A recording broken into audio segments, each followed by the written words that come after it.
Question of the Week from the Naked Scientists. Hello and welcome to Question of the Week from the Naked Scientists with me, Hannah Critchlow. This week we flex our mental muscles to get to the bottom of a listener's bodily reaction. Hello Naked Scientists, my name is Ari Huttunen. I'd like to know, why do I feel sick because of too much exercise? When I have a too intensive workout, I sometimes have a sudden case of nausea during or afterwards.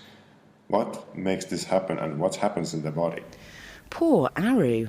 Sickness after physical exertion. Well, let's find out what's happening to Aru's stomach during exercise.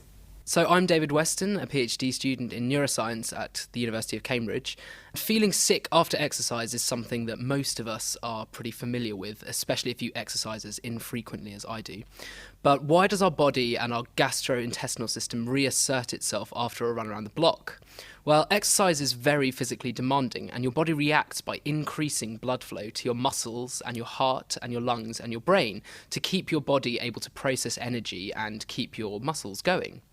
So this diverts blood away from your visceral organs like your stomach and could deprive your gastrointestinal tract of the oxygen it requires to function.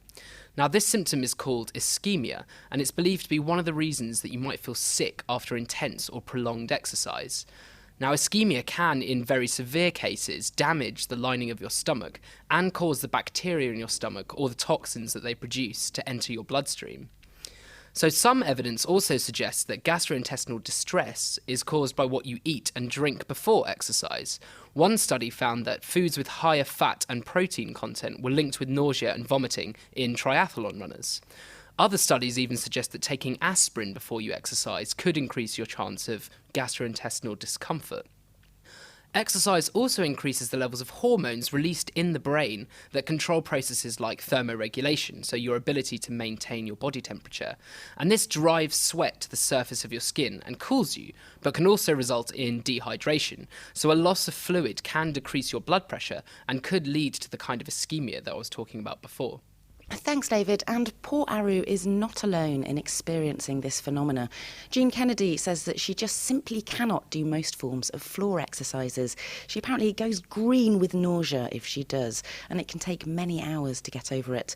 Whilst a second listener also had this to say on the matter. Hi, I'm Ross from Birmingham. This is something that I've experienced in the past, and it can be quite uncomfortable. Having sought some medical advice, I found that eating properly well in advance of exercise and being well hydrated before and during exercise, that the problem went away. And David agrees with this advice.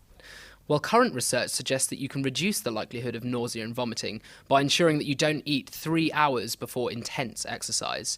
And also keeping hydrated is key, so don't forget to drink plenty of water. Well, with that topic flushed away, we move on to next week's question.